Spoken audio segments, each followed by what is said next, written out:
Okay, so you guys have sent in like a ton of stuff about Man U, like articles, opinions, everything. Yeah, it seems like everyone wants to know, like, what's going on over there. Yeah, they're having a rough time and everyone's got a theory. It's a lot to unpack, for sure. Yeah, and we'll do our best. With this deep dive. Yeah, exactly. We'll try to get to the bottom of like what's really going on with Manchester United. Yeah. So to start off, you sent us like a bunch of tactical breakdowns of Ruben Amorim's like approach and style. Yeah. And he was like super successful over at Sporting CP. He was known for like a really attacking dynamic style of play. Right. But some of the articles you sent in are saying like the Premier League is like a totally different animal. Yeah. And they're saying that like his system isn't working over there. Yeah. And one of the articles you sent actually highlighted the match against Newcastle. Oh, yeah. Where, Newcastle just totally exposed how weak Man U's defense is. Yeah. They lost 3-0. Oh, wow. And all 3 of those goals came from counterattacks, Yeah. Like when their defense was really high up the pitch. Yeah, that's a great example. Yeah. And like the article that you mentioned, it actually broke down each of those goals in detail. Yeah. And like how Newcastle just like bypassed the press. Yeah. With just a few passes. Yeah. It seems like Amorim's system, which really depends on these quick transitions. Mm-hmm. It's not working out so well. It's backfiring. Yeah, in the Premier League. Yeah. It seems like the pace and the intensity over there is like unforgiving. Yeah, it's brutal. And if those transitions aren't perfect, yeah, then the gaps in the defense are like huge. Yeah, they're huge weaknesses. Yeah. And on the attacking side, it seems like even their star players are not really clicking. Yeah. You sent in a piece about the midfield duo, right? Casemiro and Christian Eriksen. Yeah. They were supposed to be like the engine, the powerhouse of this team. Yeah. But they've looked like sluggish and out of sync. Yeah. What's interesting is that same article mentioned a stat. That really jumped out at me. And it's that Casemiro's tackles and interceptions per game have dropped like significantly. Oh, wow. Since last season. So maybe it's not just age. Right. Maybe there's something tactical going on. Yeah, it makes you think like maybe he's struggling to adapt to the Premier League. Yeah, to the pace maybe. Yeah, the speed, the physicality. Yeah. It's a tough league. And what about Eriksen? Yeah. He was like the creative force at Brentford last year. Right. But now it seems like he's kind of lost. He's lost in the system. Yeah. In this Man U system. And, that makes you wonder if Amorim can actually like integrate these star players effectively. Is he forcing them into roles that don't really suit them? Right. Or are they just not performing up to their potential? Yeah, that's a great question. Yeah. I'm also like really intrigued by the lack of playing time for Rashford and Garnacho. Oh, yeah. Especially with all that pace and directness they have. Yeah. You even sent in some Gary Neville clips. He was like pleading for them to be in the starting lineup. Oh, yeah. Gary, he loves those guys. He loves those guys. He really does. So what's going on? Is it injuries? Right. Or is it just like bad management? Yeah, well, Neville makes a good point, though. Yeah. One of the articles you sent in said that Man U's attack has become really predictable. Oh. And like stagnant. And it's missing that dynamism that those two wingers can bring. And I think I remember that same article talking about the match against Aston Villa. Right. Where Rashford came on as a sub. Yeah. And completely changed the game. Yeah. He scored one and set up a ton of chances. So why isn't he starting?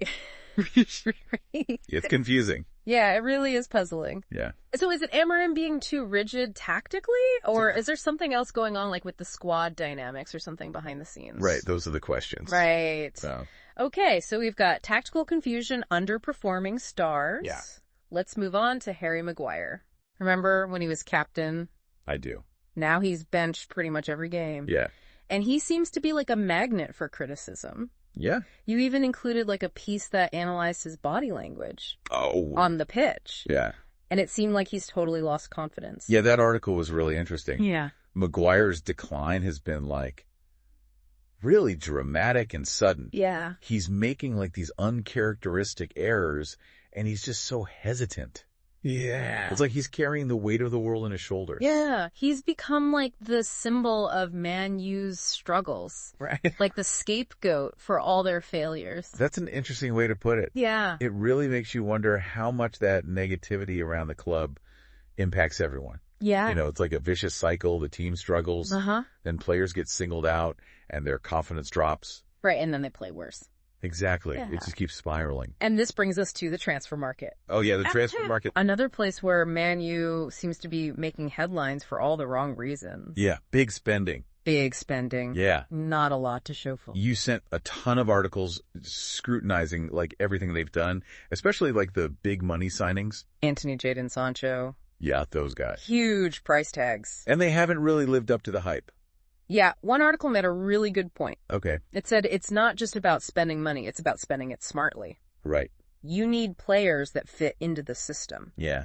That article argued that Man U signs these big names without a clear vision. Right. And that leaves them with a squad that just doesn't fit together. It's like they're trying to put together a puzzle without knowing what the final picture's supposed to be. Exactly. A perfect analogy. Yeah. And to make matters worse, they're missing key pieces in the puzzle. Yeah.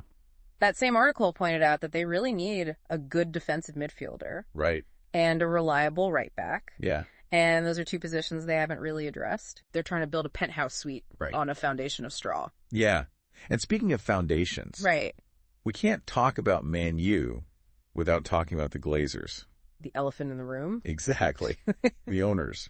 Yeah. You sent in some pretty scathing pieces about them. Yeah. And how their ownership's impacted the club. Right. It seems like there's a huge disconnect between the Glazers and the fans. Yeah, the fans feel like the Glazers care more about profits than trophies.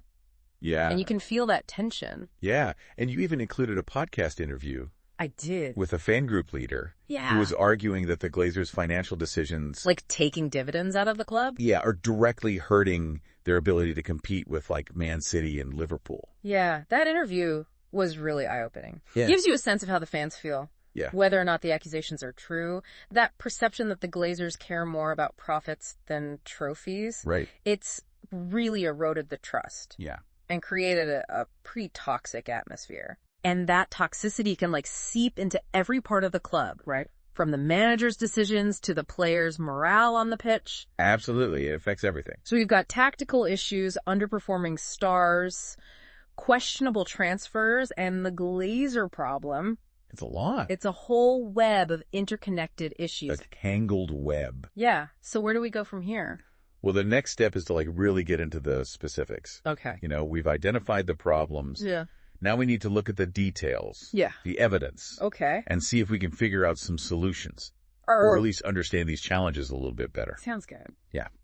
Okay, so let's dig a bit deeper into those tactical problems. All right, yeah. You flagged an article that was like a deep dive into Man U's defense, especially like how they struggled during transitions. Right. And it basically said that like Amorim's system worked great at Sporting. Yeah. But the Premier League is a whole other level. Yeah, you need a different kind of defensive organization. Yeah, they highlighted that match against Brighton where they gave up 2 goals in the first 20 minutes. Yeah, I remember that. Both from like not tracking runners from midfield. Yeah, that's what the article called systemic vulnerability. Right. Amorim's high line leaves so much space in behind the midfield. Mm-hmm. And if the midfielders aren't getting back fast enough, then the other team can just exploit those gaps. Yeah, and it's like really bad when they do. Goals galore. And that same article had some interesting stats. Okay. They said that Manchester United has conceded the highest percentage of goals from counterattacks. Oh, wow. In the whole Premier League this season. So it's not just a few bad games. Right. It's like a pattern. Yeah, it's a tactical problem. It needs to be fixed, like, fundamentally. Yeah, Amorim needs to, like, adjust his system. To give them more cover. Yeah, or at least get his midfielders to track back more. Yeah, to protect those spaces. Yeah. Speaking of midfielders, let's go back to Casemiro and Eriksen. You mentioned before that his defensive output's down. Yeah. And the article also wondered if Eriksen is even the right guy for Amorim's system. Well, yeah, he's a great passer and playmaker. Yeah. But he just doesn't have the defensive discipline that Amorim's system needs. Right. He gets caught out of position. Yeah, all the time. Which leaves those gaps we were talking about. And they quoted the article, which I thought was funny. They said, Eriksen is a Rolls Royce, but Amorim needs a Jeep. It's a perfect analogy. Right. So should Amorim change his tactics to fit Eriksen? Or find somebody else who can play with Casemiro. Yeah, so more defensive. Tough decisions. And speaking of tough decisions, it seems like Amorim's got another one with Rashford and Garnacho. You even included Gary Neville yelling about this. Gary loves those guys. He wants them in the starting lineup. Well, he makes a good point. Yeah. One of the articles you sent said that Man U's attack has become too predictable. Okay. Like, they have all the possession, but they don't create many chances. Right. And the article said that Rashford and Garnacho would give them that spark they're missing. That unpredictability. Yeah, that directness. And it makes sense when you consider that Man U has scored the fewest goals in the top 6. Yeah, it seems like their possession-based style is missing something. They need that cutting edge. Exactly. And that same article had a cool stat. Oh, yeah. Rashford averages like 0.75 goals per 90 minutes when he comes off the bench. Wow. But only 0.45 when he starts. So maybe Amorim is like using him strategically. Maybe he knows something we don't. To maximize his impact. Could be. But you also sent in a report that said there might be some tension between Rashford and Amorim. Yeah, about training methods. So maybe it's not all tactical. Right, sometimes it's about managing personalities. Yeah, keeping everyone happy. Yeah, it's more than just X's and O's. It's complicated. It really is. Okay, so let's talk about Harry Maguire. Oh boy. You had a piece that went a bit deeper than just the usual criticism. It was like a more empathetic look at why he's struggling. Right. It said that his problems might be more mental than physical. Yeah, it talked about how confident he was at Leicester. Yeah, and at the World Cup. Right. But the pressure of playing for Man U and all the criticism seems to have gotten to him. Yeah, it's like it broke him. It shows how expectation can really weigh on you. Yeah, even the most talented players can crumble under that pressure. And they even quoted a sports psychologist. Oh, wow. Who said that Maguire might need to get away from the spotlight. Yeah, like a lone move somewhere. Yeah, where he can just play. Right, and rebuild his confidence. Yeah, without all the pressure. It's the human side of football. Yeah. These guys aren't robots. They have feelings. Yeah, and sometimes a fresh start is all they need. Yeah. Okay, let's move on to another area where Man U has taken some heat. The transfer market. That's right, all that money spent on Anthony and Sancho. Yeah. One of the articles you sent in said that Man U's transfer strategy is all over the place. Yeah, they quoted a former club executive. Okay. Who said that they just panic buy. Oh, wow. And try to make the fans happy. Instead of having a plan? Exactly. No long-term vision. And that's why so many of their big signings haven't worked out. Right. They mentioned Donny van de Beek. Oh, yeah. So much money, and he barely plays. Yeah. The article said Man U needs to figure out what kind of team they want to be. Right. And then sign players who fit that style. Exactly. And it's not just about the attackers. Right. You also sent in an article about their defense. Yeah. And how they really need a top-class defensive midfielder. Yeah. They analyzed all these matches where Man U's midfield just got overrun. Leading to defensive mistakes. Yeah, the center backs were left exposed. And then they concede goals. It's like they're building a house from the roof down. Instead of starting with a foundation. Exactly. And without that foundation, everything is shaky. And that brings us to the biggest issue. The Glazers. Yeah, you sent in a whole bunch of different perspectives on them. From criticizing their finances. To articles about the challenges of owning a global club. It's complicated. It is. But one thing that keeps coming up is that the Glazers and the fans are on different pages. Yeah. One article from a finance journal said that the Glazers have taken so much money out of the club. Dividends, right? Yeah, while the club's debt keeps going up. And you also included that interview. With the fan group leader. Right. Who said that all this financial stuff is hurting the team. Yeah, like they can't compete for players. And they can't invest in the club. It was a really powerful interview. Yeah, you could feel his frustration. Whether or not everything he said is true, the fans just don't trust the Glazers. Right.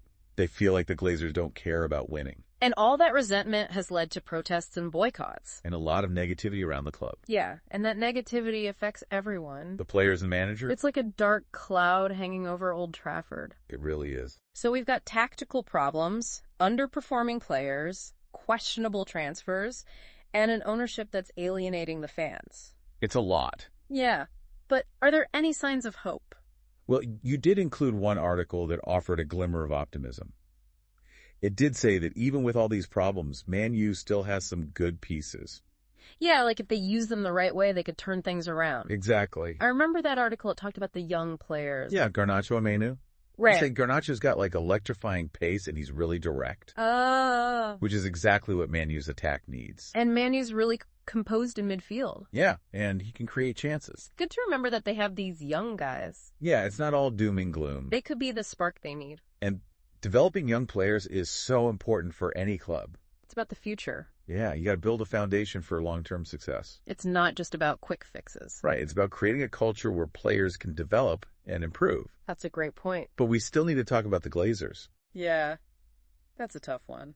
We talked about how unhappy the fans are. Yeah, they don't feel like the Glazers care about winning. So can that situation even be fixed? Well, you did send in an article about different ownership models. Right. It mentioned Barcelona. Yeah, they're owned by the fans. And it said that maybe Man U should try something similar. Give the fans more control. Yeah. It's an interesting idea. It would be a huge change, though. Yeah, the Glazers would have to give up some power. Which doesn't seem likely. Probably not, but it's something to think about. Yeah, it raises some important questions about who should really be in charge. Definitely. Okay, so we have some ideas about youth development and maybe changing the ownership. Well, what about the problems they need to fix right now? Yeah, the tactics and the players not performing well. Well, one of the tactical analyses you sent said that Amorim could adapt his system. Make it more suitable for the Premier League? Exactly, like a more compact midfield. With more defensive discipline. Yeah, and still using those quick transitions. Right. I remember that article. It said that Amorim's attacking style can work. But it needs to be more balanced. Especially against the top teams. And that analysis also said that Rashford and Garnacho should be starting. To give them more attacking threat. Yeah, use their speed out wide. So there are some tactical things they can try. Definitely. But what about the players themselves? Yeah? Can they get back to their best? You included an article about the mental side of things. Yeah. It said that confidence is everything. Right. And that a positive environment can help players perform better. If the players feel supported and like they can be themselves, then they'll play better. Exactly. And that brings us back to leadership.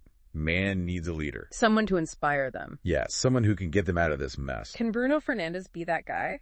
Well, you included a leadership analysis. Right. And it said that being a captain is about more than just the armband. You have to lead by example. Right. Make good decisions. Inspire your teammates. And that analysis pointed out some moments where Fernandes hasn't really done that. Yeah, like his decisions and body language haven't been great. Being captain is tough when the team's struggling. Maybe someone else will step up. It could happen. That would be a great story. Yeah, someone rising to the challenge. So we've explored a lot. The good and the bad. We've looked at Man U's problems. Tried to find some solutions. It's up to you now to decide what you think. Can they turn things around? Or is this the start of a long decline? Let us know your thoughts. This has been a deep dive into Manchester United. Thanks for joining us.